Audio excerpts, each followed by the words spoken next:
ஸ்ரீமதி ராமானுஜாய நமக. வசுதேவசுதம் தேவம் கம்சச்சாணூரமர்தனம் தேவகீ பரமானந்தம் கிருஷ்ணம் வந்தே ஜகத்குரும்.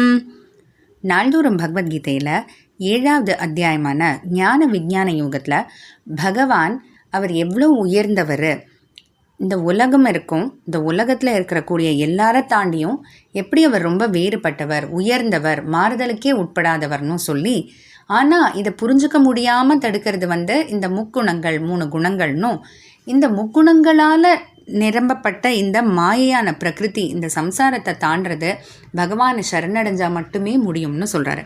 இப்போ இது தெரிஞ்சு போச்சு, பகவானை சரணடைஞ்சால் இந்த சம்சாரத்தை தாண்டிடலாம் அப்படின்னு. ஆனால் எதனால் எல்லாரும் அதை செய்யாமல் இருக்காங்க?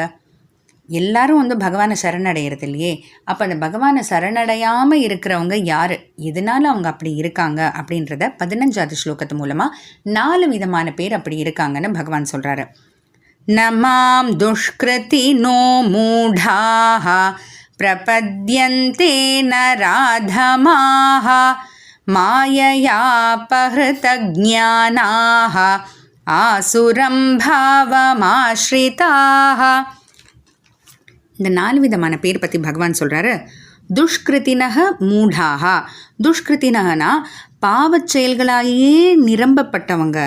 அதனாலேயே என்ன ஆயிடுது, அவங்க மூடர்கள் ஆயிடுறாங்க, முட்டாள்களா. ஏன்னா அந்த பாவச் செயல்களே திரும்ப திரும்ப அவங்களுடைய அறிவை மூடி அவங்க ஒன்றுமே தெரியாத முட்டாள்கள் ஆயிடுறாங்க. இது ஒரு விதமானவங்க. அடுத்து நராதமாகா. பகவானை பற்றி தெரிஞ்சாலும் அதில் அவர் மேலே பெருசாக ஈடுபாடு இல்லாமல் மனிதர்கள்லேயே ரொம்ப தாழ்ந்தவங்களாக இருக்காங்க. இது 2வது விதமானவங்க. அடுத்து மாயையா அபஹ்ருத ஞானாகா. அறிவு இருக்குது, ஓரளவுக்கு நல்லா படித்தவங்க தான். ஆனால் மாய பேச்சுக்களால் அங்கே இங்கே சில பேர் அப்படி இப்படின்னு சொல்கிறதுனால அந்த மாய பேச்சுக்களில் அவங்க மனசை பறி கொடுத்து அவங்க படித்ததெல்லாம் மறந்துடுறாங்க. இது 3வது அவங்க. அடுத்து 4வது ஆசுரம் பாவம் ஆஸ்ரிதாக. அசுரத்தன்மை உள்ளவர்கள் அப்படின்னு 4வது பேரை சொல்கிறாங்க. அதாவது அசுர ஸ்வபாவம், அசுரத்தன்மை இருக்கிறதுனால அவங்க கண்ணை மறைச்சிரும். இந்த இடத்துல நம்ம நல்லா புரிஞ்சுக்கணும், அசுரர்கள்னு பகவான் சொல்லலை, அசுரத்தன்மை உள்ளவர்கள் அப்படின்னு சொல்கிறாரு. எதனாலன்னா, ஏன்னா நம்ம பக்த பிரகலாதம்னு ரொம்ப கொண்டாடுறோம் இல்லையா. சின்ன வயசுலேயே அப்படி ஒரு பக்தியை காமிச்சவ ஒரு குழந்தை அப்படின்ட்டு. அந்த பக்த பிரகலாதனே ஒரு அசுரன்தான். ஆனால் அவர் அந்த மாதிரி நடந்துக்கலைன்னா, ஏன்னா அவருக்கு அசுரத்தன்மை இல்லை, அவர் அசுர குலத்தில் பிறந்துட்டாரே தவிர கொஞ்சம் கூட அசுரத்தன்மை அவருக்கு இல்லவே இல்லை. அதனால தான் பகவான் இங்கே தெளிவாக அசுரர்கள்னு சொல்லாமல் அசுரத்தன்மை மிகுந்தவர்கள் அப்படின்னு சொல்கிறாரு. அப்போ 4 விதமான பேர் இவங்கெல்லாம் மாம்ன பிரபத்யந்தே, என்ன சரணடைகிறதில்லை, என்ன பற்றுவதில்லை அப்படின்ட்டு பகவான் சொல்கிறாரு. திரும்ப பார்க்கலாம் அந்த 4 விதமான பேர் யாருன்னு.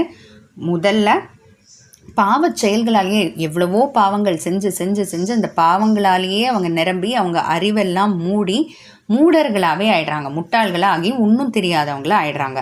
2வது பகவானை பற்றி தெரிஞ்சிருந்தும் பகவான் மேலே பெருசாக ஈடுபாடு செலுத்தாமல் மனிதர்களுக்குள்ளேயே ரொம்ப தாழ்ந்து இருக்கக்கூடியவங்க. 3வது மாயையா அபஹ்ருத ஞானாகா. நல்லா படிச்சிருந்தும் அறிவெல்லாம் இருந்தும் மாய பேச்சுக்கள்னால மயங்கி அவங்க மனசை பறி கொடுத்துடுறாங்க. அடுத்து 4வது அசுரத்தன்மை மிகுந்தவர்கள். அசுரர்கள்னு சொல்ல அசுரத்தன்மை மிகுந்தவர்கள். இவங்க 4 பேரும் என்ன பற்றதே இல்லை. அவங்க பற்றுவதே இல்லை அப்படின்றதுனால அவங்களால இந்த சம்சாரத்தை தாண்ட முடியாமல் திரும்ப திரும்ப பிறந்து கஷ்டப்பட்டு திரும்ப இறந்து இதே இந்த சக்கரத்துக்குள்ளேயே ஓடிட்டுருக்காங்கன்றதை பகவான் சொல்கிறாரு. தொடர்ந்து பார்க்கலாம். ஜெய் ஸ்ரீ கிருஷ்ணா.